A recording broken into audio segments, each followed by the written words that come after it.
Welcome to Story Route Zero.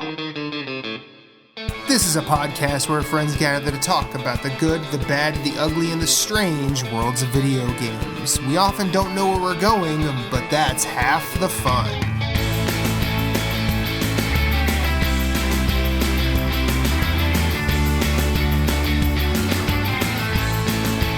Come on the journey with us. Hit us up on Twitter at StoryRoute0. You can send us an email at StoryRoute0@gmail.com. That includes questions, concerns, comments, complaints, pet pics. Send us some recipes.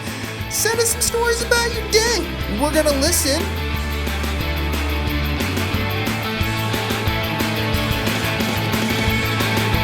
Podcast, start your engines. We have liftoff. Let's have a journey.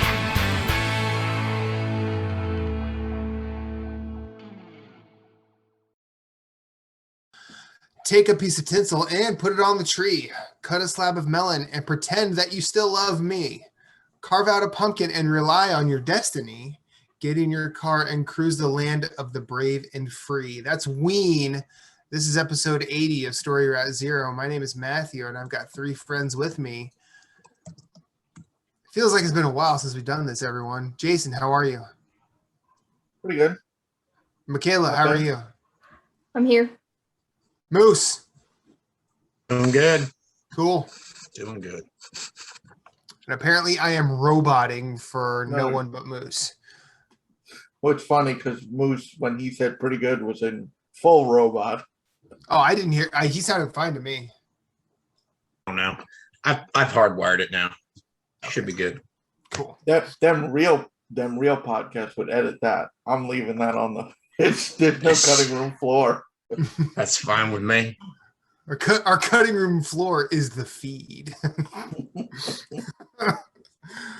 So we talk about video games here. But first, we've been off for 2 weeks now.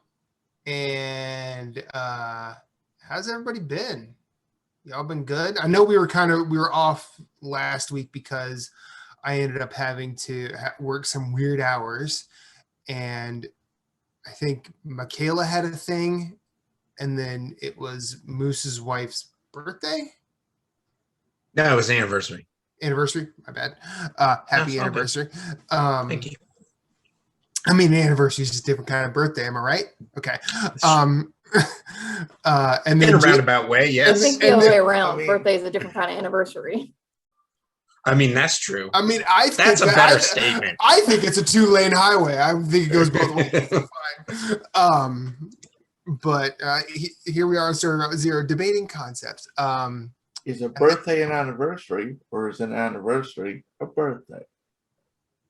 The birth of a title, episode 80. Boom. Hot dog is a taco. Let's just be let's just be as controversial as we can. Okay, let's not. Whoa. Whoa. So Michaela just taught us about the wonders of lost ketchup. So how you been, Michaela? I've been around, hanging out, doing stuff. Good. Care to elaborate? Sure, I'll only talk about the good things. There have Are been cases some bad pending? things. Oh, okay. All right. Yeah, there's been some stuff. That New England thing of I gotta hurt some people, you coming with me? And then they're like, whose car are we Whose taking? car are we going to take? And none of those people have probably ever seen the town. Hey. I mean, I'm not gonna say my family Italian and in Providence during, the stuff, but whatever, it's fine. But not. So I'll talk about the good things in my life. So I've been very seriously working out lately. I've mostly usually been doing a 4-day upper lower split at the gym, but this past week I actually did a 6-day split because I needed it. I needed a place to put some energy. I needed a place to go and have a healthy mental space. And I've been feeling really good, although I did learn something about myself in that doing a 6-day upper lower split, I can do 3 days upper lower. I can do 3 days upper, 2 days lower, no problem, and hit core on all of them. But that third leg day, fuck. I need to adjust volume if I'm ever going to do that again. So for the foreseeable future, I'll probably do 4 days plus a 5th day optional for extra upper and core. But the gym has been very good for me mentally and physically. I've been watching some anime. Sorry, Jason. Not sorry. Don't apologize for that. Tell us, please. Yeah. So I finally watched Demon Slayer,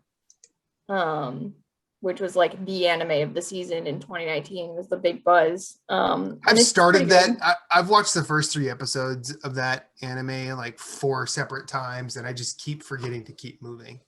It was pretty good. I think it's good. I don't think it's like amazing, but I liked it. My main problem with it is the 2 like main characters are great, but then like the 2 main side characters, your party members, if you will, in an RPG that join halfway through the show are super fucking annoying.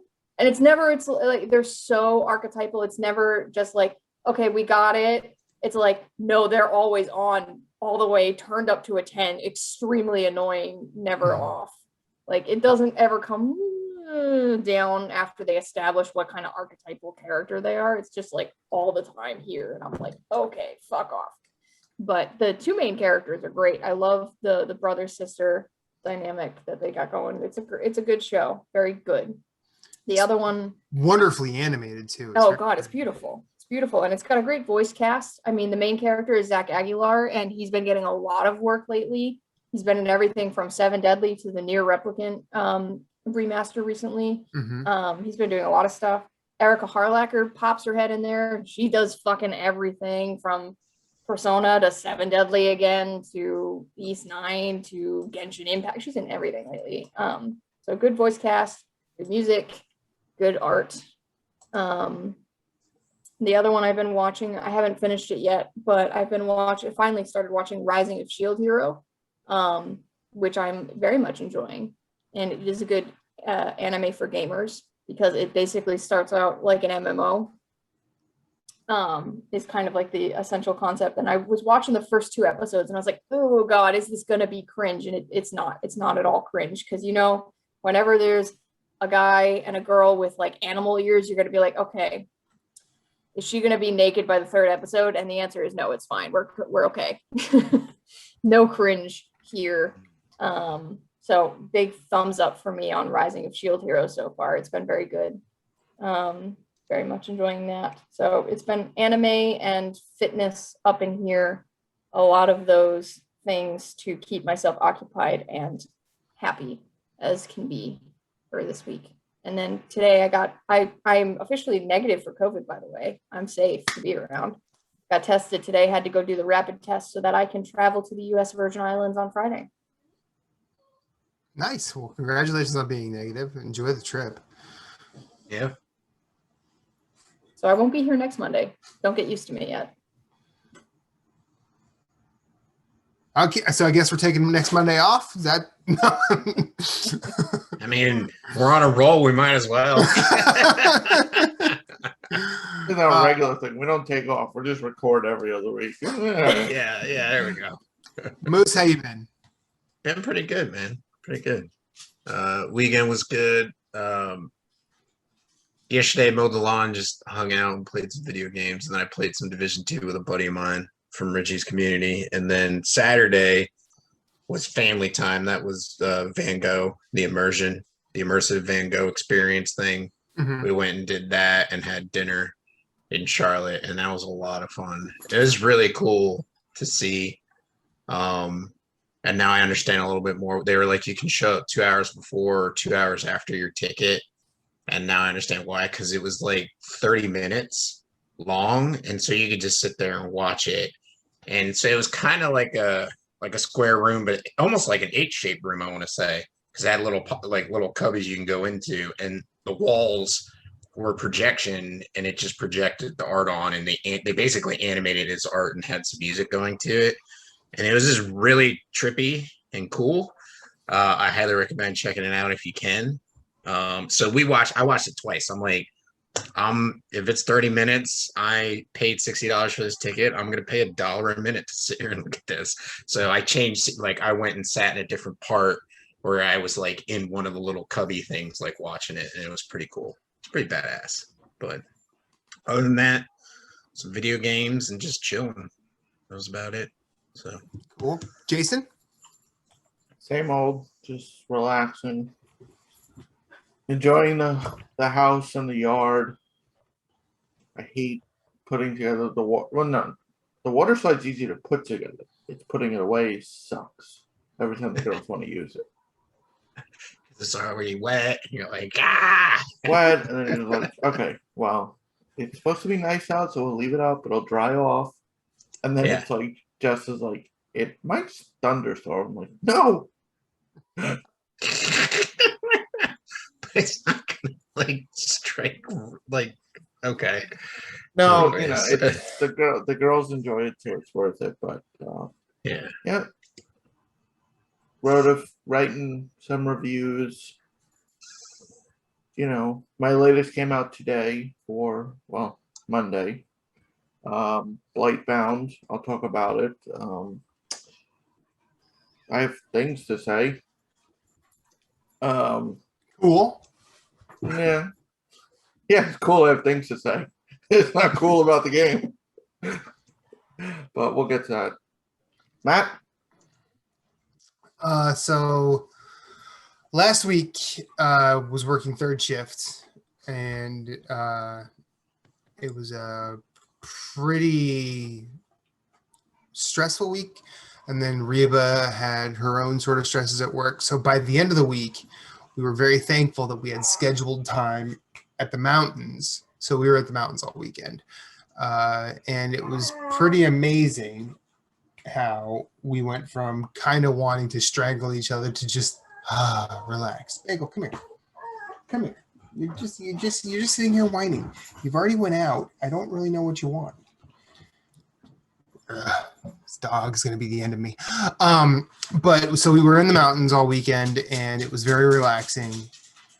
And we had stuff that we wanted to do, but then we were just sort of there, and we're like, no, I'm not gonna do it. I'm just gonna sit.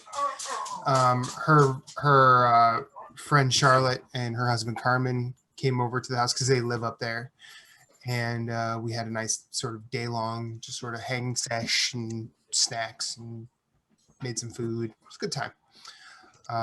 But it was genuinely sad to leave around 8 p.m. last night, get home at 11, and then wake up and go to work this morning. Wish I didn't have to do that, but you know, what are you gonna do? Other than that, I played a decent amount of 2 games, but this is a backlog week. Yeah, we can do backlog first before we And discuss anything else. who would like to talk about their backlog game first? Okay, I will. Up first is Matt with Void Bastards, released on May 28th, 2019, developed by Blue Manchu and published by Humble Bundle. Yes. So I've gotten decently far into this game. I don't really finish roguelikes very often. I don't finish them quickly, so I was not expecting to finish this game. So if you're gonna oust me for that, whatever. But this game is really fun.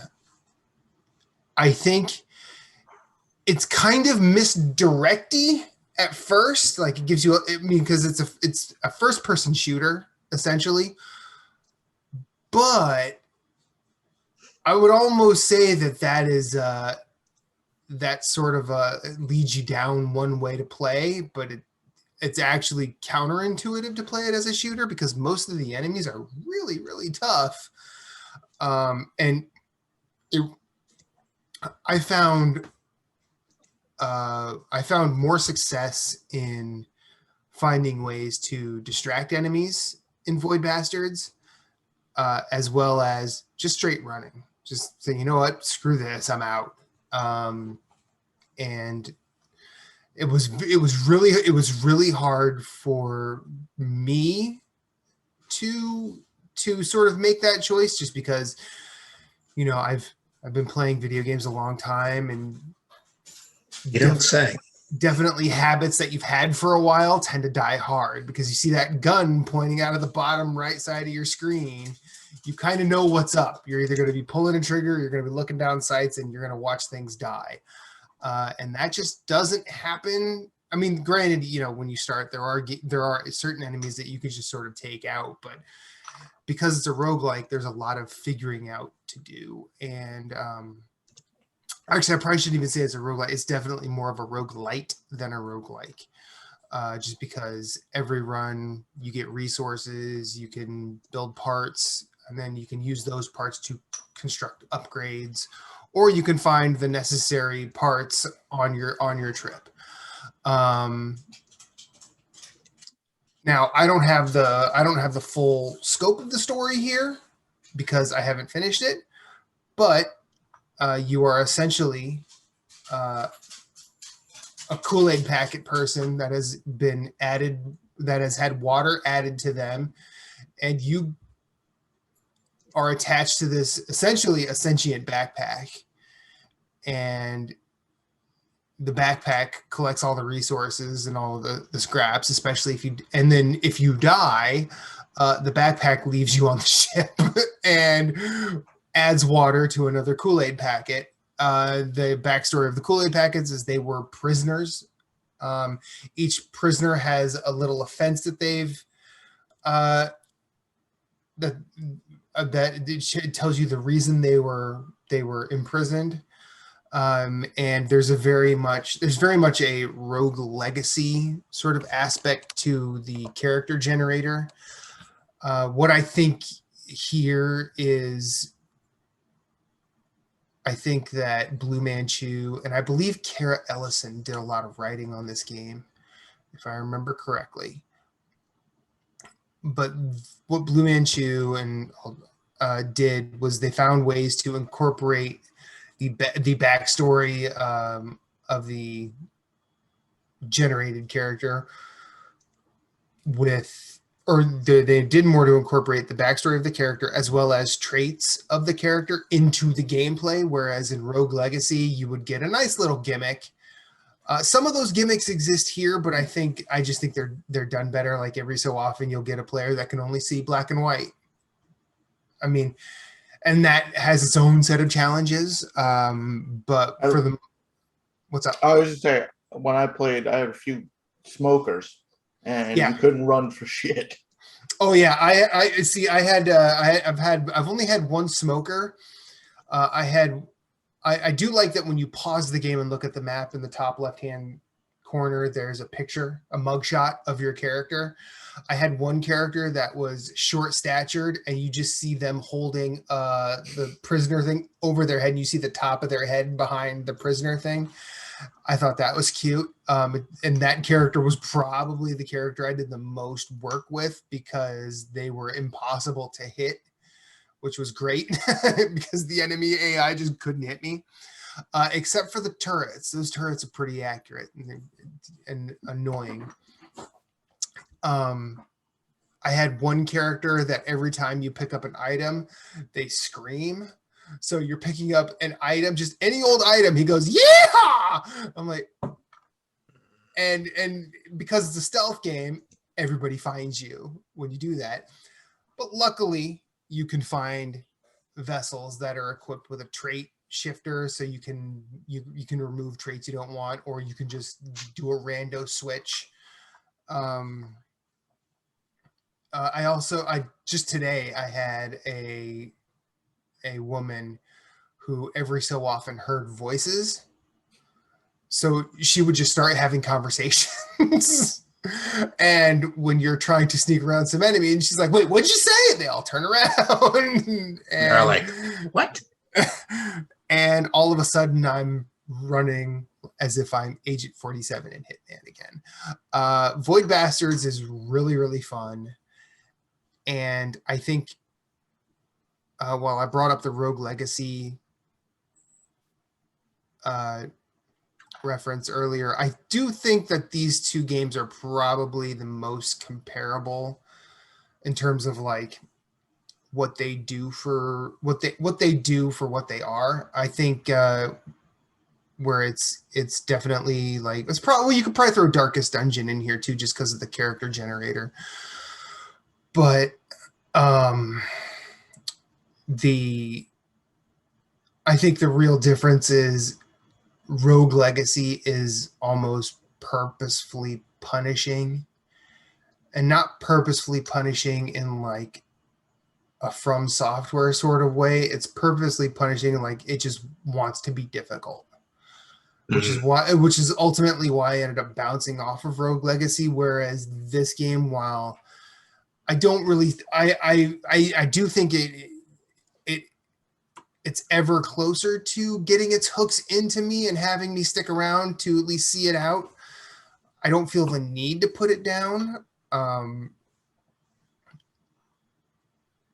There is a nice, it's a nice thing where I feel like I could step away from this game for a month or two and come back and be like, okay, I have to do a few runs to get like a little de-rust going, and then I can basically just, I think the reorienting yourself to a game like Void Bastards would be way easier. So it's not like most roguelikes or roguelites that come out and you kind of have to devote your efforts to wrap your mind around it and then sort of stick with it till you finish.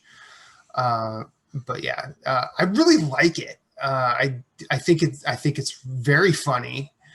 I don't know whose voice it is, but I know that like every time you regen, like you'll get like a little bit of dialogue. Like I chose you specifically for regeneration because I believe something's, and it kind of has a wisecrack to say about all the characters.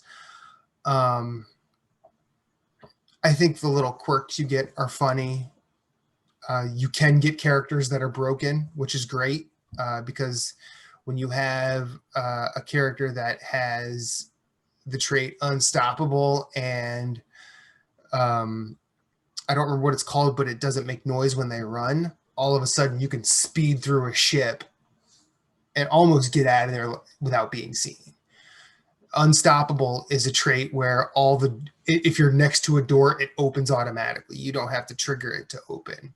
If it's a locked door, unlocks and opens automatically. So you're just speeding through these bigger ships. And the way that the progression that I've seen so far is when you start, you're looking for a line printer and an ID card because you need to create a fake ID for your character. And when you create the fake ID, it doesn't work because it's a fake ID and you didn't get it cleared with HR. So you have to get the HR computer to clear it through HR. I'm in the midst of doing the HR computer. I've gotten 3 of the 4 components for that. There's 2 for the first and 4 for the next. And this game's really cool. I like the death sequence, how each time when you die, you just see your character hit the floor face down, and then out of a file drawer comes a Kool-Aid packet. They add water to it, backpack attaches, and you're off. It was one of those things I said, hey, Reba, look at this. And she's like, what's happening right now? I'm like, I'm a Kool-Aid packet. And she's like, okay. Is there a context for this? And I explained it. She's like, yep, it's a video game. I'm like, yeah, it's a video game. It's a very good one. And I will slowly keep plugging away. I've played predominantly on my PS5 and Switch because the Game Pass copy I have is no longer there. So, but whatever. Moose played Ape Out, which was released February 28th, 2019. Got a lot of 2019 games. Yeah. It was developed by Gabe Cusillo and Bennett Foddy and published by Devolver Digital. Mm-hmm. Our boys at Devolver. So how was your free jazz beat 'em up? I like Ape Out. Ape Out was a lot of fun. I liked the concept behind it. There's like next to no story. You're an ape and you're just trying to escape, just getting out there, killing scientists, working your way to the next level. So It's Ape Escape with tunes. yeah, and death, like a lot of death. Like Ape Escape, you're pretty much just like capturing the monkeys. This, you're like killing people. Like I always thought it was pretty funny. Like the cool thing about the game is like it has some cool mechanics mixed into it because so for people that don't know, it kind of plays like, and they have played it, but it kind of plays like Hotline Miami. So it's like top down, you're twin stick shooting. You have two things that you could do in Ape Out. You can grab somebody or you can push them. And that's all you can do. And so basically, like if like as you play the level and as you if you die, which I did plenty of times, like you'll learn the level and the place, and even the enemies are like randomly generated, so it's not the same every single time, which is really nice, and I like that because that was really challenging. But you'd be like, oh, hey, look over there, there's a guy, there's a rocket launcher guy, and there's a shotgun guy right next to him. Run up, grab the shotgun guy, turn him just in time for him to shoot, and he blows up the rocket launcher guy. And then, oh, hey, look, here's a wall right here. So you just shove the shotgun dude right into the wall and he goes splat. And then what's cool is any person that you like kill, you could pick up, it might be an arm, it might be their whole body or whatever, and then you can absorb like a shot from like whether it's like a gun, like I mean like a shotgun, a submachine gun. Like there's snipers in one level where you're on like the top floors of a building and there's snipers and stuff. And then like you have a quote unquote health bar, but it's not visible on your screen. It's basically the pattern of blood that you leave behind as you're running. And so like when you're first playing and you're starting and you're like, oh, I'm almost to the end of the level, like you could eat a shotgun blast real quick if you can get to the guy and kill him and then run out the door to exit the level. So I had a lot of fun playing it. A lot of the missions, and what's really cool is the stage is just basically like when you die, the stage just like zooms out and it's the word dead, and then it just shows where you went through the level. And I'm like, that is awesome. I love that. Now the levels are exactly the same. It's just the placement of the enemies that are different. And so like you're like there were so many times I'm like, fuck, I was almost there. I was almost there. And so like you're just like, one more time. So it like feeds that one more time. Let's go. Let's go. And so yeah. And basically ultimately, you know, as you would expect, you know, you escape in the end, which was fun. But yeah, the game's a lot of fun. I had a blast with it. If you liked Hotline Miami, you'll like this as well. So like Matt said, the jazz was really cool, and it kind of like picked up beating on that stuff to how you were moving throughout the level, and then would slow back down again. And then the art style is really cool because it's like. Do you remember It's like the beginning like, of it's the beginning of Catch Me If You Can. yeah, like it's got a very like, remember construction mosaics you would make when you were a kid, like, you know, like you'd have like the black be the sky, the background, then you'd have like, you know, like a house and stuff. Like it's kind of like that, like where he used very contrasting colors and whatnot. And it is just, yeah, but it's just so much fun just murdering scientists. Like you're just running around and grabbing them. Some of the cool points were like there's one where you're on a boat because they captured you again, and you're on a boat, you have to get out, and you can just push people off the boat into the water. There's parts where you're in the high rise of the building and you can just take people and throw them out the window, and then you just see them fall and just splat.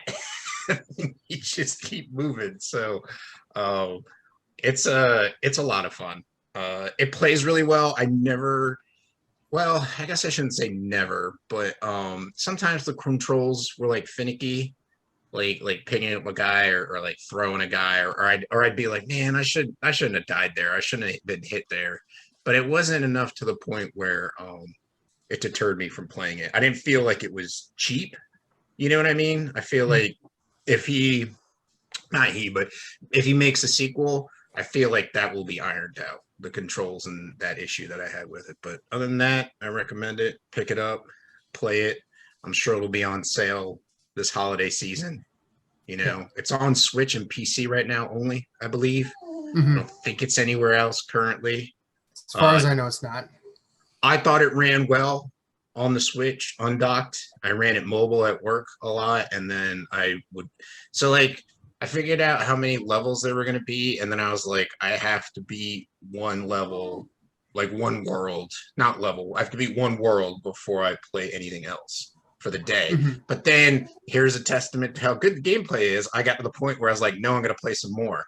Like I would beat a world and I'd be like, I'm going to play a little bit more of the next one just because it was so good and it was so much fun. And I'm like, well, actually, I don't want to put this down now. You know what I mean? So, but yeah, it's a lot of fun. I recommend it.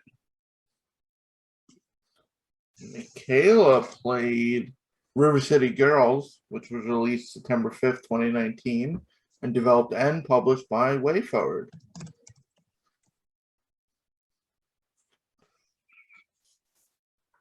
He's gone. Say your stuff now, real quick. Nobody who's interested in River City Girls or likes the River City Girls should listen to anything I'm about to say, because I did not like River City Girls. And it's not that it's a bad game. That is not the case. It is just not the game for me. And it wasn't a case of even like, it's not even like I didn't like it. I actively disliked it. You know, the difference between a game just not clicking and then a game like you really don't like it and it kind of makes you mad. That's me with River City Girls. So I'm going to be honest, I probably topped out at max about 3 hours into this. So maybe a third into the game. Clearly didn't beat it. Don't think I even got halfway. Played it a couple times for a total of about maybe 3 hours. And reasons why I so strongly dislike this game. So the premise of it is these two high school girls, their boyfriends get kidnapped and you got to go save them. And I knew that. I didn't think it would bother me, but then I got into the game and I found the characters extremely annoying, like very annoying. So that was strike number one off the bat. I found the girls to be very annoying. The premise I did not think would bother me. It ended up actively bothering me, how dumb it was. And then mechanically the game, I mean, it's a 2D side-scrolling beat 'em up, and I played plenty of those as a kid. I had a bunch of like licensed style beat 'em up games on my Game Boy as a kid. Like Spider-Man, X-Men type of licensed side-scrolling 2D beat 'em up games that they probably just pushed out. They were licensed titles for Game Boy Advance and whatnot. But something about playing this one, the hitboxes felt weird and the controls felt weird. So to run, you have to like double tap like the stick. Like there is no like push this to run or just hold it down and you'll keep running. You have to like click, like move the stick. You also can't really move on a diagonal very efficiently. It's very annoying. So it's basically up, down, and hope you don't need to hit something diagonally or like move across a screen diagonally. Like let's say you come in at the top here and have to exit at the bottom over here. You're gonna go like this. You're gonna do like a 90-degree turn because like going like this is just like not physically pleasant with the way that the control is set up. So I didn't like the characters. I found them annoying. I found the mechanics annoying. I found some of the hitbox kind of iffy. Another thing I didn't like was the text in this game. And I don't have bad eyesight. I don't wear glasses. I can read fine, all that. I could not read for shit in this game. Like I had to get up and walk up to the screen and be like, what the fuck does that say? And I still couldn't tell. The text is like microbial. It is small. So I think I would have had a slightly better experience if I had picked this up on the Switch and played it in handheld, because then I would have that like nostalgic memory, that like physical like sense memory of what it was like to play games similar to this on my Game Boy as a kid, and I would be able to fucking read it. Because you unlock moves as you go. So you start off with a fairly basic, like you got like an attack on square and an attack on triangle type of thing, and then you unlock moves as you level up, and you can buy moves from like the dojo and stuff like that. But to read what the fuck they do, I had to get up and put my face on the screen. I couldn't read it. So yeah, and some, like, again, the hitboxes would be weird on some of this shit. So I just found it really frustrating, which was upsetting because I was excited for this game. It was the first game I bought for my beat 'em ups challenge. So for people who either don't remember or don't know, I pick a different genre for myself every year that's outside of my comfort zone that I don't typically play, and try to games from it. So River City Girls was the first one I picked up for my beat 'em ups challenge. It's not the first one I played this year, but it's the first one I picked up when I knew that was going to be my genre for the year. And I remember watching videos on YouTube when this game came out or shortly thereafter. Like, I remember watching the completionist's video on it, and it looked fun. So I was kind of disappointed that it really didn't click with me. Some good things I'll say about it. The sprites are really well done. The music is pretty good from what I heard of it for the 3 hours that I was playing. But yeah, overall, I think I would have enjoyed it more on the Switch in handheld rather than playing it on the PlayStation. But even then, that's not going to change the fact that I didn't like the characters, and the combos didn't feel good. The best thing about the game, my favorite mechanic in the game, was if you hit somebody enough, they fall down. You can pick up a downed enemy and smack other enemies with them. So that's fun, similar to Ape Out, but and you get a certain number of smacks, and then either that character you're smacking people with KOs or they get back up. But yeah, that was kind of it's not, like I said, it's not that it's a poorly made game or a bad game. It might not be the best optimized accessibility wise. It just wasn't the game for me. The story premise, the way that the combat feels, and those issues that I had with being able to even just read what was on the screen just kind of put me off, unfortunately, and made me quite physically angry when I would try to play the game. So not going to continue this one, unfortunately. That sucks. Sorry you didn't like it. Yeah, me too. I played Disco Elysium, which was released October 15th, 2019. We all had 2019 backlog games. Look at that. It was developed and published by Zaum, ZA/UM. This is a cool game. This is it's definitely not my style of game, because it is in a sense, it's like for all the reasons I hated Thimbleweed Park, I loved Disco Elysium. It's dialogue focused, it's dialogue heavy, but I felt your actions were your actions are way more varied. Like, we're talking like not just like yes or no, like how old are you? The sky is green and it's like, what? Like, the main character, you can kind of just go completely off the rails. Like, you have an internal dialogue most of the game, which is just, it's like a lizard voice, and you're just like Lizard Rain, yeah. It's just, but it's cool how they do it. Like, you get traits, like one of the traits early is Hobo Cop. So you play a cop. You're probably not the best person to be a cop, but so Hobo Cop, you'll ramble, but the longer you have the trait, it becomes internalized, and then you'll like discover junk on the street that can be useful. So it's like you have to deal with the consequence of picking up this like trait, but as the longer you have it in game, it kind of internalizes and becomes something useful. And it was just cool how they incorporated it all. You really have you're having an internal debate the whole time with yourself over what to respond with. And this world is completely fleshed out. It's a fictional world of Elysium. There's like communism, but it's not called communism.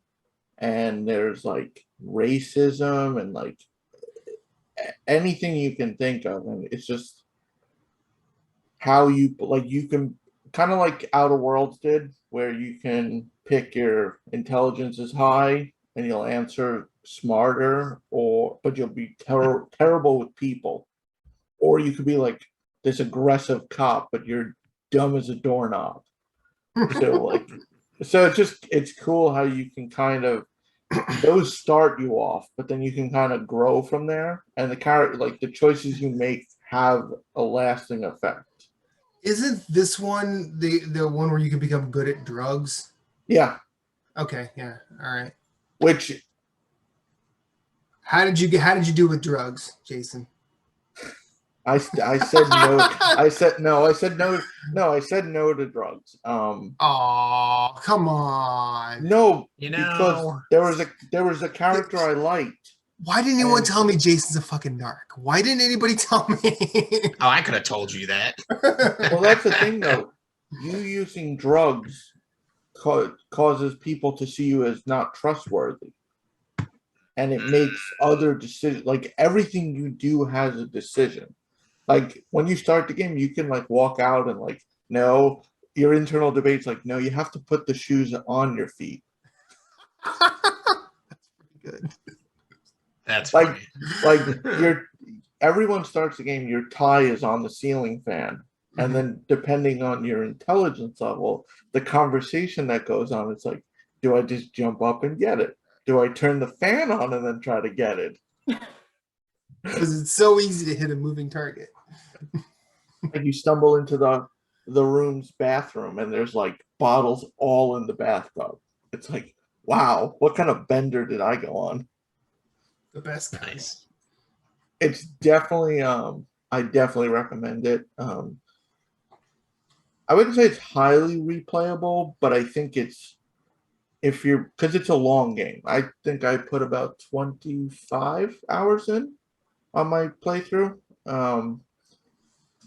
You do need multiple playthroughs for if you play it on PlayStation for the platinum. Mm-hmm. So it's replayable, but it depends on if you enjoyed yourself, because the choices obviously you can make different choices all the time, but 25 hours is not exactly I'm just going to sit back down and play this. And I feel like you can't it's not one of those things you can take a break from because you'll forget. You can pick up the story again, but I mean, I think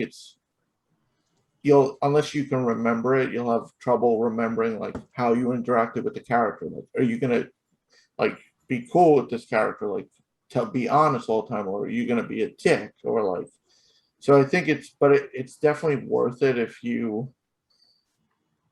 if the narrative like that dialogue heavy where your choices actually have weight. I think I'd highly recommend it. With the newest update, there's full voice acting, which is cool. They did a fantastic job. And when that comes to Switch, that's going to be really, really great. Like that's a perfect game to be like portable. I bet you that text is going to be super tough to read unless they listen to everything else about stupid Switch and the text being like the size of the disclaimer on a medicine bottle, which I think I can read. I can still read that, but still. For people watching, you see Calvin and Hobbes, the logo. That's the width of the text window. Like then it goes up the whole screen. So on the Switch, that's going to be super small. Granted, I played on PC and I have a larger monitor, but there is a lot of text. It's not just, do you want to open the door? Do you want to go through the back? Like it's not simplified like dialogue. Like there's a whole, because there's also the debate but it's definitely enjoyable. I'm glad I finally got around to not just starting it, but playing through. Yeah, I'm excited to finally start that game. I do want to play it. So we had 3 thumbs up and 1 thumb down this week. Yep. Not bad. It happens. Yeah. Yeah. Hey, we're just playing the backlog to see if we Yeah. enjoy it. Should keep playing it or finish it or just leave it alone. So Yeah. that's the point. Anyone play any other games since whenever at this point? I'll go. I'll be quick because I didn't play a ton. But like Jason, I did do a review this week. Yes, because I prior to last weekend did beat Chris Tales and did post my review for Chris Tales, which was a very good game. Not like anything that's gonna blow your mind, but it's very simple and it's very good at what it does.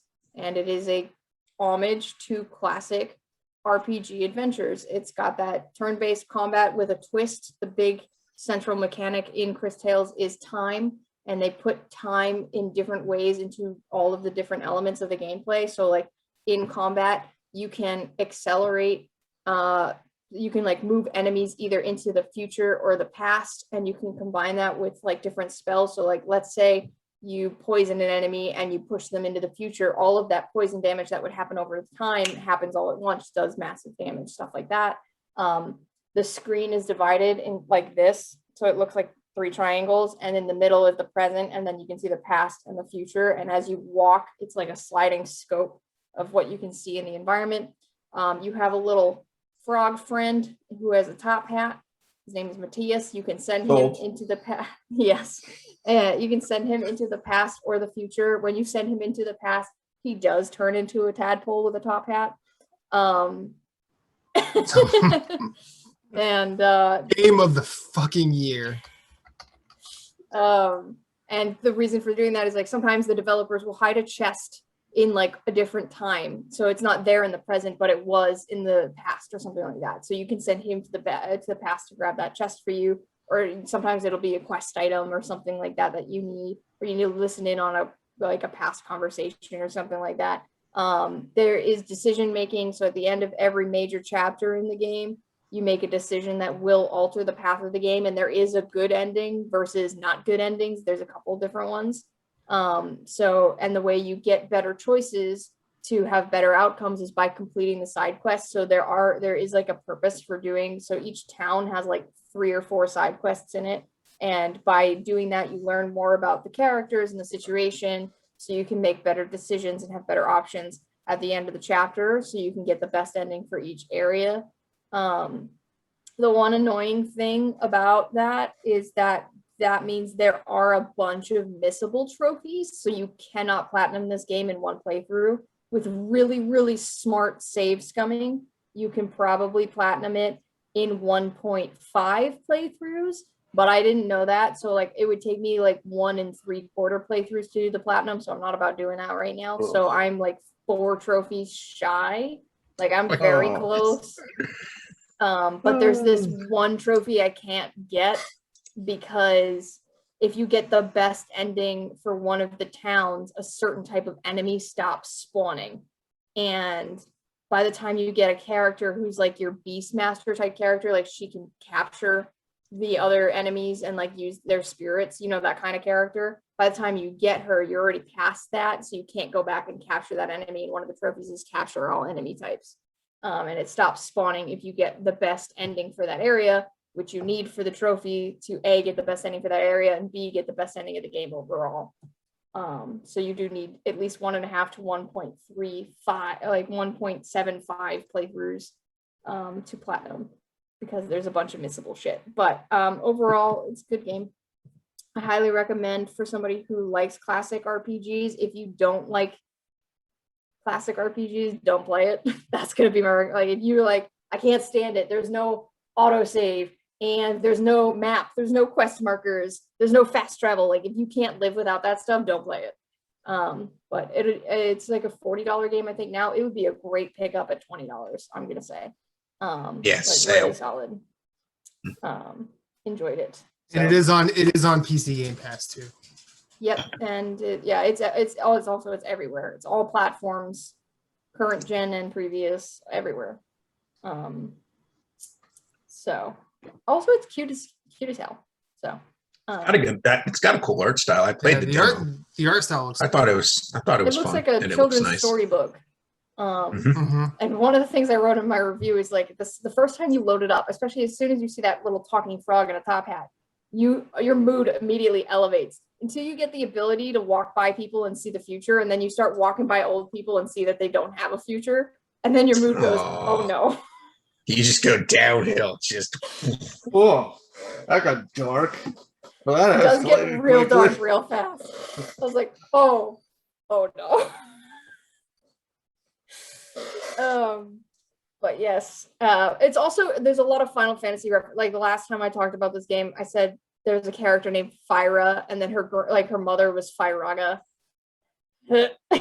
yeah. You're also fighting the Empress, aka like the first couple like Final Fantasies, you're always fighting the Emperor, but of course that's not the end game. There's always another boss behind the obvious boss, you know. It's very much, there's a lot of Final Fantasy Chrono, old school, maybe even like other long-running JRPGs going on in there. Breath of Fire. Yeah, all that good old stuff. That's a classic. That's a throwback, Moose. Damn. You just dated yourself now. I think 1 and 2 are on the SNES Classic. Yes. 1 and No. 2. Yeah. Was it on? 3 definitely was on. Maybe, I don't know. I'd have to check. I feel like Seb did a Game Gems about Breath of Fire at one point. I forget which one it was though. But yes. So Chris Tales, thumbs up. And then I started for about an hour now. At this point, I've played not a ton. Near Reincarnation. I don't know if anybody else has started that yet. It's on my phone. I haven't started it. No, I have it downloaded, but no, I have not. I don't have it downloaded, and I will not start it. Oh, really? Yeah. I wanted to chime in. Everyone said so I figured this is just a perfect. It's okay. I'm just happy to be talking. I just want to be part of the group. Just let me fit in, guys. Well, play Near Reincarnation. You can fit in. It's not that hard. I said a part of the group. I didn't want to fit in. Oh, okay. But yeah, I haven't played a lot of it yet. I've basically done like the tutorial-ish stuff. I played for maybe an hour tops. And first impressions, fuck, the game is beautiful. Yeah. It's fucking gorgeous. The game is pretty. It sounds pretty too. It's basically, from a visual and audio standpoint, it's everything you would want from another Nier game. In terms of the gameplay, obviously huge difference from what like an actual Nier game is. But the tutorial, I'm wondering if it gets harder than what I've done so far, because it's pretty automated. So like the melee attacks are just automated, and then there's like cooldowns for your different abilities, and you tap the abilities. You get the idea. And you're basically building your party, and you find companions over time, and you can equip them and kit them out with different stuff. So I'm assuming it's going to get more challenging beyond the first hour of the game. My hope is that it gets challenging to be fun, but not so challenging that you're like fucked if you don't get like the special characters that you know you're going to be able to like gotcha pull or whatever, and it's going to like monetize and shit. Like I hope it doesn't go down that road. But so far what you're doing is, so it takes place in an environment called the Cage, and you don't really know much about this place, but you're just a little girl, and this little ghost named Mama floats up to you and starts talking to you, and tells you you're in the cage, and you find these like statue things. And if anybody has played Nier, you know that in the Nier games, all of the weapons have these things called weapon stories. And as you upgrade a weapon from level 1 to level 4, you unlock more of the backstory for that weapon. That concept is at the core of this. So as you find these different like petrified statue things, you're unlocking 4 stages of a weapon story. And that's like what it's called. And you pick up the weapon and you see the story played out in this, the art style changes and becomes this like, I don't know how to describe it, this like 2D, highly characterized, basically like shadow outline type of thing. and you watch the weapon story play out, and then there's usually a fight at the end of it, and then you collect weapons and characters as you go. So far it's cool, it's pretty, it's chill. I'm hoping that the gameplay gets a little bit more engaging once you get out of like tutorial-ish zone. I'm through the first area. I've got 2 party members, so I will probably be playing that in an airport at some point this week. Any familiar characters thus far? Okay. No, I mean, obviously there's like, they're promoting crossover events right now with like 2B and stuff like that, Mhm. but no, these are completely new characters. Okay. I mean, there's going to be similar themes. Like one of the first characters you encounter, she's got a robot arm and a robot leg and looks a little bit like A2, but it's not, it's a completely different person. She's like a bounty hunter and stuff like that. So new characters, new stories. Don't know how it's going to connect to the larger near lore yet. But I'm interested. Cool. And I just today finally started Ender Lilies, and I won't really talk about that because that is the game club of the month. But I do just want to say very quickly, it's beautiful. Yeah. And when I loaded it up, like I already knew this visually. It's, to me, I described it at the one, like before we started recording. It's like Child of Light meets Salt and Sanctuary visually. Like you've got the little girl with the sprites flying around her and the way that she moves almost. And then like the color palette and the grim demeanor of Salt and Sanctuary, and also kind of the similar gameplay style and progression of Salt and Sanctuary. And the music is almost got a little bit of Nier in it as well. And then it's like Nier with I Am Setsuna or Tokyo RPG vibes in the music from what I've heard so far. So those are all good things. I'm through the first boss and exploring like sort of 2 branched areas beyond that, but I only played for about 45 minutes today. That's it. Okay. So. Well, I think like me and Jason are gonna try and piggyback because we played a game together that will probably bounce all off right. each other. So I finished Demon Souls. Cheers. I have a ways to go for the platinum. That's because I decided to just act in a very cavalier manner with some soul making, and yeah, that game is still one of the best games I've ever played. It's still one of my favorite games of all time, and it's still every time I walk into a world and I see an NPC or I get to a fight that I knew was coming, I'm like, it's so good to be back here. I did almost all the world tendency events in my first playthrough. I had to not do the white world tendency stuff in World 5 because I fucked up. That's what poison swamps do to people. They fuck you up. But I'd been playing with Ahmed, and we sort of said, as we do New Game Plus, we would do it in fractured mode. And let me tell you, the idea of flipping a world horizontally in a way that brings your character along with that flip is creepy. So I say that none of the controls change. So R1 still swings your weapon, even though the weapon's in the left hand now. L2 still parries with the shield, even though the shield's in the right hand. Hmm. Now, explaining that, I immediately think I should be more confused than I am, but because I've been doing R1 and L1 and not really looking at my character, I just sort of have the move set embedded, which is nice because I feel like if they did it the other way, that would make this a whole new level of I hate myself. But they didn't. I will say this, flipping everything has made some weird optical illusion shit happen to while playing this game because I'll be running through an area, and if I'm actually, holding circle to run, it feels like I'm running and the game is shot through a fisheye lens. It's very disorienting. But but it's, something like that, it still makes it feel new. I find new ways to get lost now. But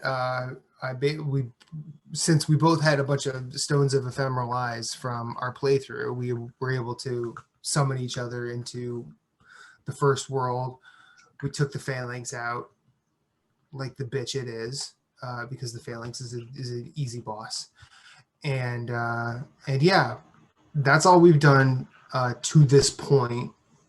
But I'm excited to do more, and I'm excited to go after the penetrator armor. I'm excited to platinum the game again, and it's very nice to be wandering around Boletaria like it's 2011 for me again. I played it in 2009, but I bounced off of it really quickly, and then I didn't play it again until after I'd met Ahmed, and he and I decided to play it together. So, but yeah.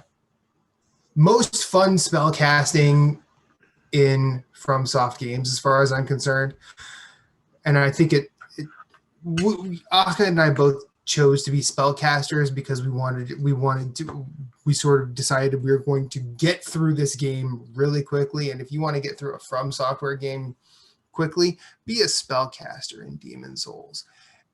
Shit becomes trivial.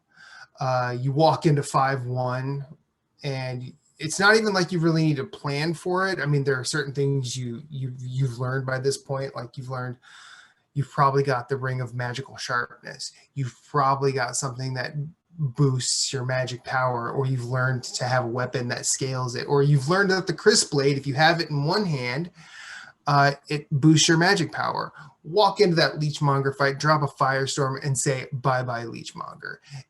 It's glorious. I never get sick of it. I never get sick of being stupidly overpowered and stomping a boss. It's fun. The rest of those levels get really annoying. But yeah, I still think that is my favorite of From Software's games. And I will stop myself here as to not make you any more bored.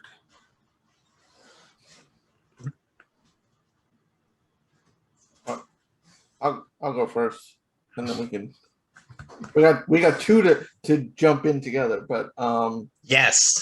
I finished and I reviewed Trigger Witch. I talked about this, I think, the last time we recorded. It's a twin stick shooter. You are a witch. A lot of fun. Super Burn colorful. her anyway. Oh wait, no, that's Monty Python. Super colorful. There's even a pinata mode. You can replace all the blood. So like it's just confetti flies everywhere. Story went I places. kind of want to play that way just in general. The story, I won't spoil it, but the story went places that I had to tell. So I enlisted Michaela, and she's like, I was like, you're not playing this. And she's like, probably not. I told her, her reaction was, wait, what? It was like, what? I said I thought Scarlet Nexus was weird. But yeah, then when this she described happened. Scarlet Nexus, and then I described this, and it was like, oh, okay then. I It would have picked been up. funny if she said, Jason, you like anime. Didn't get that weird. It got pretty close. I like One of the games I've talked about for months, Tribes of Midgard, came out. I got that. Jeff's like my lucky horseshoe. The first match we played, we stopped Ragnarok and beat the game. I was like, what the hell? He was like 2 minutes out of the tutorial and joined him. And I was like, we had a good group, but this is a lot of fun. It's a survival sandbox. It's like Don't Starve meets Diablo. It was a blast. I'm still gonna play it, even though I kind of reached the end because there's gonna be seasons with different bosses and themes. I picked up from our interview with Sebastian Decken for Final Fantasy VI. He mentioned 80s Overdrive. It's on Switch. It's basically a retro like Cruising USA game. Just simple racing, nothing fancy. I am currently working on a review for Jupiter Hell, which is Doom, the roguelike spiritual successor. This game it's really something. It's turn-based. It's Matt actually mentioned that when I brought it up to him. It's like Super Hot. You move, they move. Except you can choose to wait and let them move additional to kind of get you like a better aim. It's definitely like Smash Mouth 90s. Like there's a lot of cursing. They do warn you. Like it's like think Duke Nukem, like language like unnecessary but kind of funny. But they warn you and say you can turn this off. When you said Smash Mouth, I was going Not to the say, does it band, begin with them? Does it begin with someone going, somebody once told me the world is going to roll me? So, but I'm not the sharpest tool in the shed. Okay. All right. I'm disappointed in you. Fair. So I'm working on the review for that. Another game I reviewed, and Moose will chime in, was Blightbound. This is a co-op dungeon crawler, kind of like Dragon's Crown. It's not. See, I feel like you had praise for this upon first impression. Is that true? No. Or was that or was that just something we thought looked He had cool? hope. It looks cool. I mean, because it looked like Dragon's Crown, but co-op, it was like, oh, this is. I mean, my review's up on obelisk.co, but this was. The main point of my review was that something's there. It's not a dumpster fire. It can be, but there's the systems just don't work. Like me, Moose, and Jeff played, and like it just was like. Question: how far from Decay of Logos? How far from the bottom? Oh, light years. It's not. No. There's Moose will agree. There's something there. Like it looks good. Yeah, it's not like terrible. I think it looks good. I think it controls good. I just feel like the mechanics are like not there. Like healing. I'm like, why is that to one person who's who's like all the way across the room on the floor, and he's like, I need to heal myself, better get over here, and I'm a rogue on the other side, and I'm like, I can't get there in time. So then I have no way to heal myself if I need to. So it's just like, all right, well, I'm dead. Like, I think we said that the most. I'm down was the thing that we said the most while the three of us were playing. I'm down. Anyways. Like, we struggled in a voice chat. Like, you're expected to play in with just blind matchmaking. Like, the three of us were in chat, and just the way everything works, it's just... And I mean, there's other things like the UI is a bit clunky, but I mean, it looks good. I mean, I think if you have three people willing to play it and put the time in, it could be something. But I mean, sometimes you just want to jump into matchmaking, and that could be a 10 to 15-minute wait. And it's like, if that's now when it just came out, not a lot of people pick this up. It's going to be even long. I mean, you can play with bots, but the bots are, they're just there. Yeah. The last game I played, which I actually won 5 free codes for, Woohoo! was Eldest Souls. I gave Yes. Moose, me and Moose started at the same time. An hour and a half in, we had like 90 deaths combined, yet we just kept going. It's one of those like you like I felt like I was gonna break the 8-bit doing my hands like no like it's you get so It's true. it's not like you get in the fight and get your ass handed to you, like you get so close and then you're like no, and the next one you get one shot and then the next one you get closer and it's like it looks great. I mean it looks Yeah. really cool. It's got that Mhm. I like that art style, like Children of Morta, Morbid. It's that I like that pixel like isometric. It controls great. Yeah.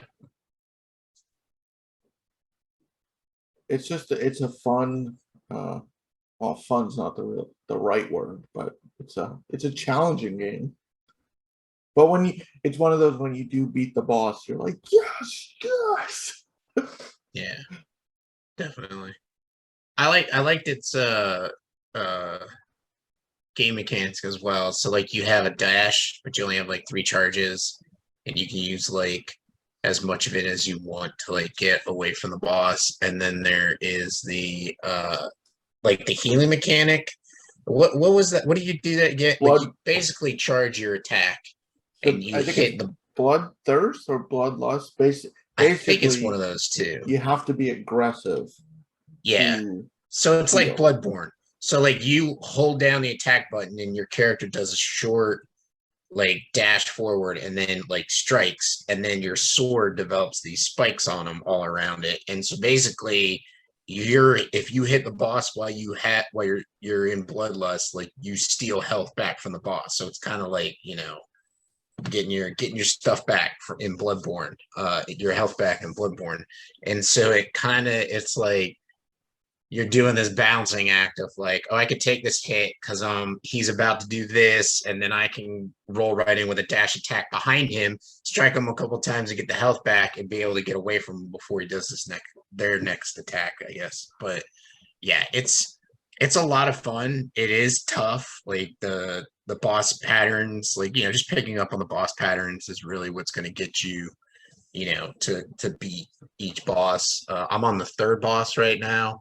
I haven't played it since that first time we played it. I picked it up a little bit before the recording, and I'm like, I don't want to be mad when I record, so I stopped playing. I was like, this guy is really gonna tick me off, so I don't want to do that. So I'll just wait and play it a little bit later.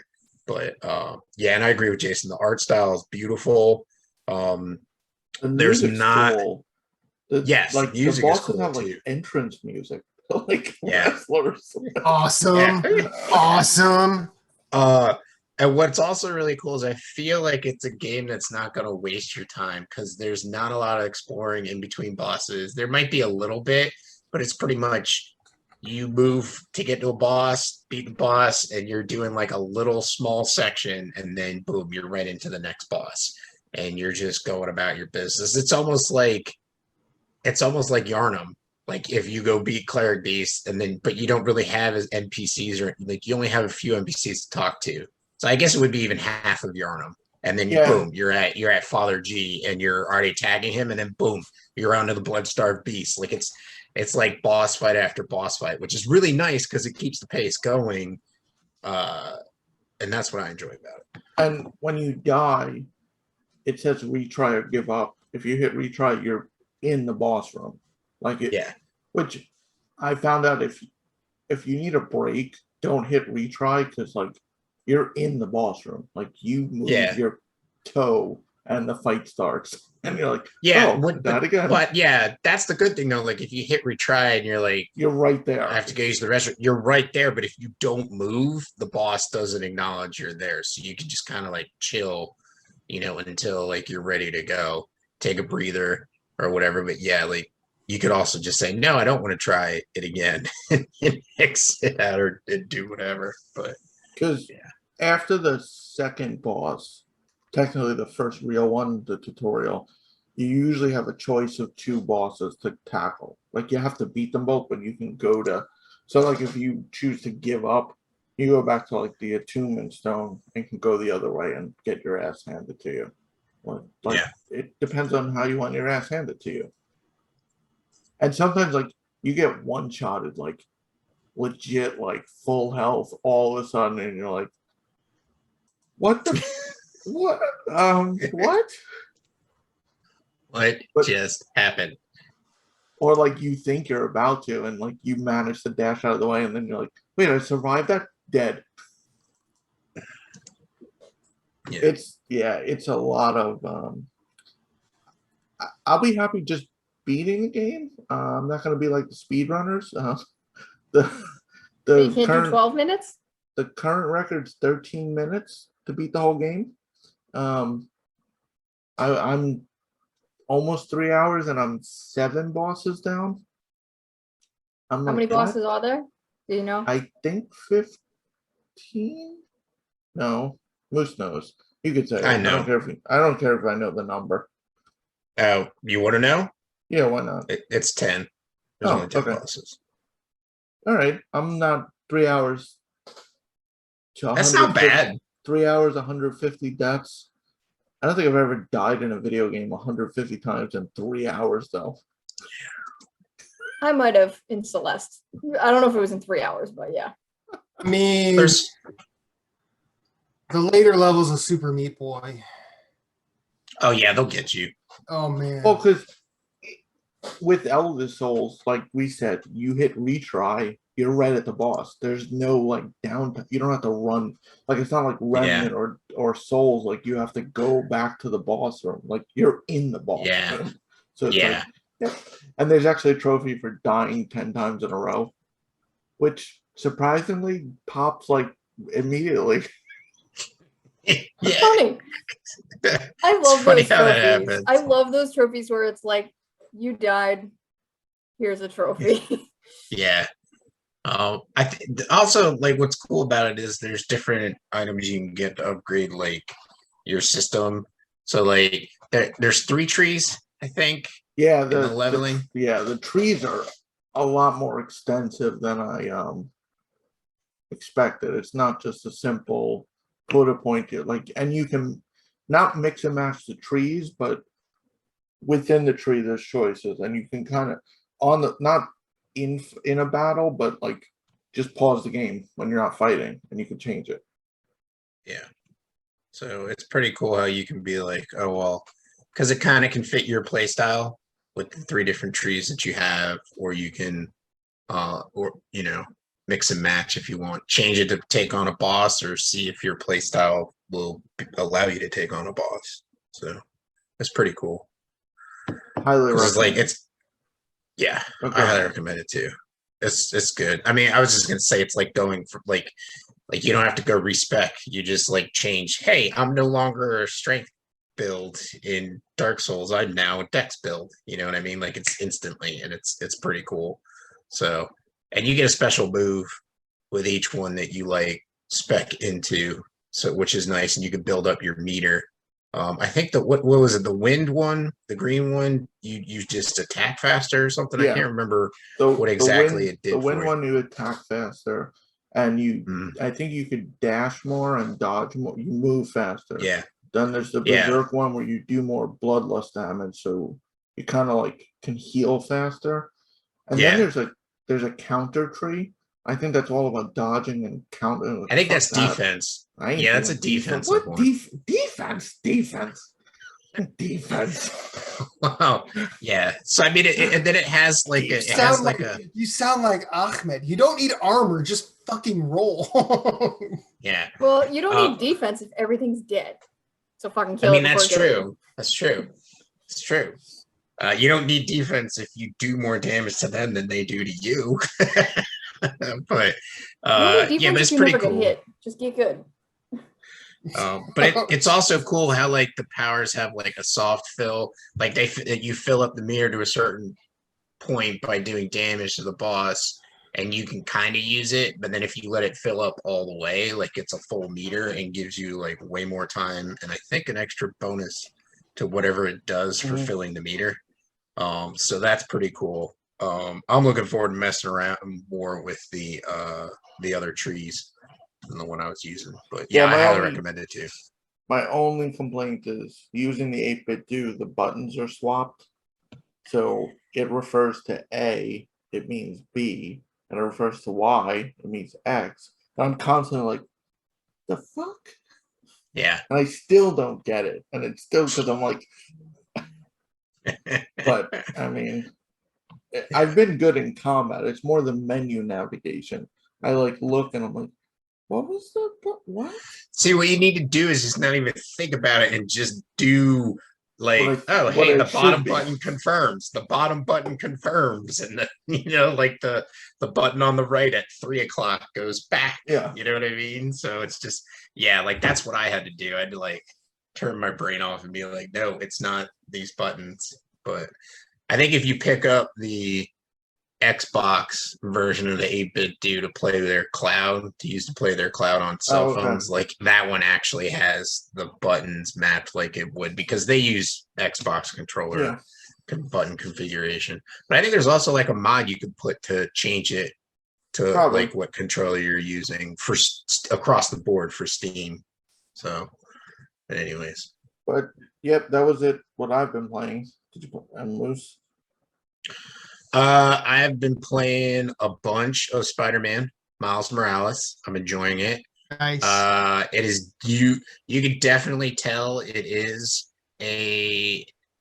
not like it's not a $60 game just because, and I don't say like quality, like the quality's still up there, still love it, still enjoying this, but I mean like lengthwise. Like it's a lot shorter. Like the story, I love the story because it's moving a lot faster than, not that the first game or 2018 Spider-Man 2018 was just like slow. It's just like, oh, this is nice. Like it's just like a bite-sized nugget of a game.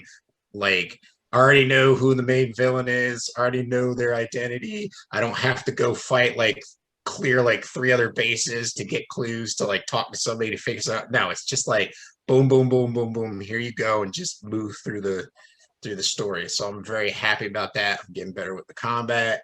I'm getting better with like moving around because I haven't played Spider-Man 2018 since 2018. Like I platinumed it and just put it down and haven't gone back. So this is kind of making me want to go back and play the DLCs. So I might do that. I don't know. We'll see what happens. But loving Miles Morales. The new powers is cool for Miles. I like it. So just trying to get used, like trying to work that into the game as I play, and then working in like, the moves that I should know already. I was like real trash when I first picked it up to start playing again. I was like, man, it has been too long since I played a Spider-Man game. So anyways, that's been a lot of fun. Returnal, I'm back on Returnal. I'm playing that a lot more. Still loving that. That game is great. I played some Blightbound with Jason and Jeff, like you said, some Eldest Souls, which has been a lot of fun. That's been, I need to get back to that and play some more of that. But I think that's pretty much it. Like I haven't really played anything else. I was gonna try and play the Back for Blood beta, but then I was like, man, I'm like, I'll just wait for that to come out. Because I think they were doing a thing where like if you watched a streamer for an hour, you got a code. And like you're trying to click on the link to like see what the things are. Like I was watching Fextra Life, and you'd like try and click on the link, and everybody is in there doing like exclamation point time to see how long they've been watching the stream so they can just get their code and go play the game. And I'm like, dude, just put a timer on your phone. Just put a timer on your phone for an hour. And even if you watched it for an hour and a minute, what does it matter? Go make a sandwich, go, mow the lawn or do something else. Just, because you sitting there clicking that is not going to do anything. And just leave it on and walk away and then just come back. I think you can also, I think people found out if you pre-order from Amazon, the physical, you get a code, but Amazon doesn't charge for games until they ship. So people Yeah. were getting a code and then canceling it, which is kind of like, it's kind of fucked because they probably run out of codes then. Yeah. Or you could just wait 3 more days for when this is out, August 12th, and it's a free open beta. Oh, is it? Wait, it's out on the August 12th? The game or just the beta's open? They're switching to an open beta. Oh, nice. This was Very the like invite only pre-order beta. Well, I'll definitely try the open beta. That'd be cool. I mean, who's not up for shooting zombies with your friends? You know, I think it could be fun. So, but I can't really think of anything else off the top of my head. That's about it. Yeah. A few news pieces and we'll get the hell out of here. New studio opened. That's new. No Moon. Call of Duty vets. People are speculating it's their first game's gonna be a Star Wars title. Could be. Based on that, but it's like, yeah, I get the studio reference, but what do you do after you make the Star Wars game? The reference doesn't make sense for other games. You can only make Star Wars games. I want them to make a Star Wars game, but then have it not be a Star Wars game. Then they could say, that's no Star Wars game. Or it not be a shooter. Or like action, just make it be a puzzle game or some stupid ass shit. Match 3. Yeah, there we go. Do a match 3. Star Wars gotcha, motherfuckers. That's funny. We had the Annapurna Interactive Showcase. Showed off a lot of cool things. I walked away from that super positive. But that's all I remember about it. I don't remember exactly. I mean, I think the one thing that stood out to me was Outer Wilds DLC. I'm assuming you have more than that right there. I don't. Solar Ash got a release date, October something. Stray looks good and like something I would Stray play. is looking interesting. That looks pretty cool. I don't have anything against Annapurna, but like a lot of their games are like hit or miss with me, or I'm just like kind of whatever. I'm glad they exist for the fans and people that love them, but I'm like But Solar Ash I'm really pumped about, and then Stray looks like really good. And then they also had some other games that I just like looked at the trailers and was like, oh, this is interesting. You know, like maybe I'll play that. I can't remember the names off the top of my head because that was a while ago. I think they did some artful. I think they had an artful escape there. That might have been the one. Whereas the guy who decides he's going to be a rock star. Oh yeah. Outer Wilds DLC has me pumped. Yeah, that'll be cool. Because I would love a reason to go back to that game. Game is still a solid year for indies. Like it's never really a bad year for indies, but it's a solid year for indies. Mm-hmm. Well, yeah, I think that's still got a ton left. Yeah. That's what I'm saying. Like there's still more to come in the fall. We've had a lot of good indies already, and some of these, like Solar Ash, still to come in the fall. Hell, the number one indie last year comes out Thursday on PS4 and Xbox. So, 80s. Yes, it does. It's gonna arrive here. I might have bought it again. It's gonna arrive here while I'm in the Caribbean. You can't make that statement and say it might arrive. It's gonna arrive. Oh, I might have. No, you did. Just say I did. Say I double dipped. No, we are past double dipping. Oh, that's right. Because you. This would be number 4. 4. I had it in early access, and I had it in early access. A Switch digital, Switch physical, PS5. Okay. But they should be sending you like personal thank you letter. Be like, thank you for buying so many. Supergiant's my favorite indie dev. Also, Fist is coming out in less than a month now. We still got Fist. Yeah, that's September. It went gold. Unfortunately, it went gold. That I didn't put that in the news, but Fist went gold this week. And it comes out 3 days before Tales of Arise, so let's hope it's short. Right. And now Kina's in September. Kina's also, yep. Mm, Let's hope Tales of Arise is. I've Was- heard Tales was- of Arise is more Berseria length, which I'm fine with. That's fine. Kina was delayed to September? Yes. It was supposed to Yes. be From August. I just wanted to make sure it wasn't delayed beyond They, that. no, they bumped it a month. So Yeah. I'm looking at a list of stuff shown in Annapurna's event just because I figured. So it looks like the first thing was Artful Escape. The second thing was Neon White from the guy who did Donut County. Okay. That is a first person parkour shooter with cards, Yes. Yeah, we Which- saw that at okay. something. which Was looks that at Indie World or something? yeah. Yeah, I think so. Then they also then there are a couple I don't remember. Memoir Blue, which was a reveal trailer, and then Storyteller, which was a reveal trailer. And I think that's a pop up book type of game. Then they went into Solar Ash, Outer Wilds, Stray, and and then Skin Deep. They also talked about Skin Deep, which I'm just looking at a list of what's there. I don't remember all of it. I'm not going to go into detail, but just in case people were looking. thank you, sir. Then we got, I guess it's rumored, more details on PSVR 2, OLED, new controllers. We're going to find out more early 2022. I'd guess fall, holiday 2022 would be a release. If it stays on time. Focus Home bought Dotemu. Dotemu? .emu. What did they do recently? They did something. What did they Double do? Dragon. No, they did something. Ooh. They're doing something that's like it looks really cool, but I don't remember what it is.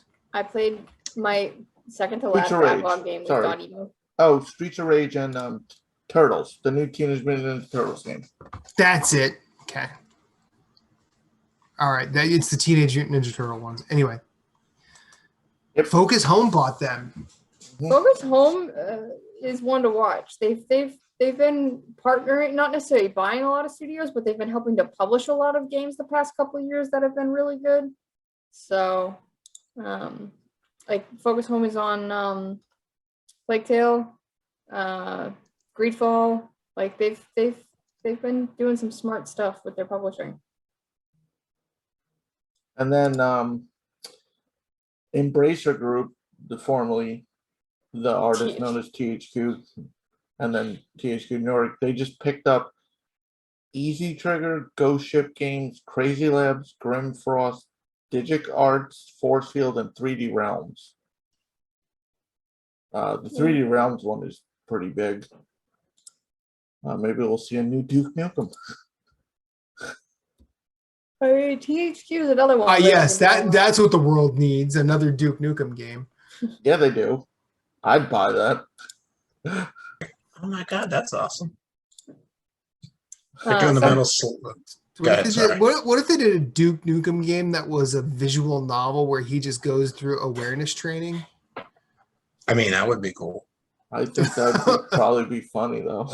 I feel like I mean, that's what somebody I'm saying, it somewhere would be make that funny. as a spoof. Yeah. But, Um, something I didn't include in the news because this is again more rumors and stuff. But I'm gonna say it anyways. It seems like the current rumor is that Xenoblade Chronicles 3 is in late development, Yeah, maybe, and will be announced within the next several months. yeah, I've been Do seeing that trending. we think that Nintendo and Sony would try and do something in the next month to get hype going for later this year? Well, Gamescom is coming up in a couple Well, weeks. yeah, and Gamescom and Xbox that's has true. a showcase 8/24, and they were Xbox teasing announced it, something too. today with Destiny, but I don't know if that means anything or just Destiny's getting the first Dibs. Xbox is getting first dibs on content because usually it's been PlayStation, but who knows? But yeah, Gamescom is coming. We are almost guaranteed not to see Silk Song because that game doesn't exist. Neither does Bayonetta 3. There's several games that just don't exist. Hey, Nintendo doesn't really Well, Nintendo they doesn't really do do. much for Gamescom. They don't. No. That's not like one of their like Gamescom. Like you might see some Sony stuff, but for the most part, like a lot of the Japanese events in the fall are going to be more towards like your TGS, which is a few weeks after Gamescom, and later you have Jump Festa and stuff like that. Mm-hmm. There'll be stuff at the show. It won't be for everyone because gamers. It ain't about you. Most At Story Route Zero, we have some cool friends who do some cool things, and I'd like to tell you about them. Phoenix Overdrive uses the power of games and gamers to help heal sick kids through the charity Extra Life. Phoenix Overdrive fundraises for Children's Miracle Network hospitals all year, every year, and the fund culminates in a 24-hour gaming marathon. Find out more about their events and projects online via Facebook at facebook.com/Phoenix Overdrive or on Twitter and Instagram at PHX_Overdrive. You can also join the Facebook group of Pawn Stars at facebook.com/groups/PO Nation in order to share and discuss all the latest in nerd culture. They've also got a podcast, Nerd Overdrive, which you can see weekly at youtube.com/Phoenix Overdrive. You can also catch it on Facebook Live or twitch.tv/PHX_Overdrive. That podcast is also published on Apple Podcasts, Google Play, and Stitcher. You want merch? They got merch. Merch can be ordered from tinyurl.com/PHXOD-merch, a portion of which goes to their fundraising efforts. Join the nation and be a hero to sick kids, as El Capitan Rey Osorio, Lee the Maestro, and Becky, the lovely queen of the guild, always say, #Rise Above.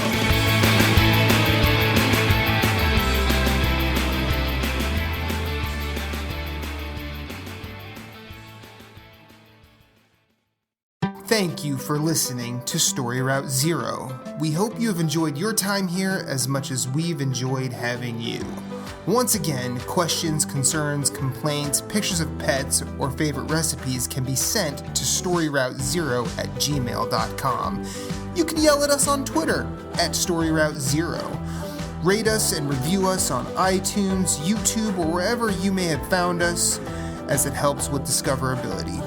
If you'd like to hit us up individually, you can find Moose Cool at Sven, that's SVHENN on Twitter, PSN, Instagram, and of course Twitch, streaming games. You can find Jason Marshall writing at obelisk.co. You can also find him on Twitter at GimpyJ with 2 Y's at the end, as well as PSN, Instagram, and Twitch. He also has his own website, whereisthepausebutton.com. You can find Michaela Crescione doing all sorts of writing at obelisk.co, as well as on Twitter at RedXMod. My name is Matthew Keel. You can find me everywhere I'd like to be at infinite_rewind. That's Twitter, that's Instagram, that's Twitch, that's PSN, and I also have my own website, infiniterewind.com. Be sure to check us out at all the places. You are always welcome, and you will always have a seat waiting for you on this ride. Thank you for listening, but for now, it's back to the real world for us. So we will see you on the next one.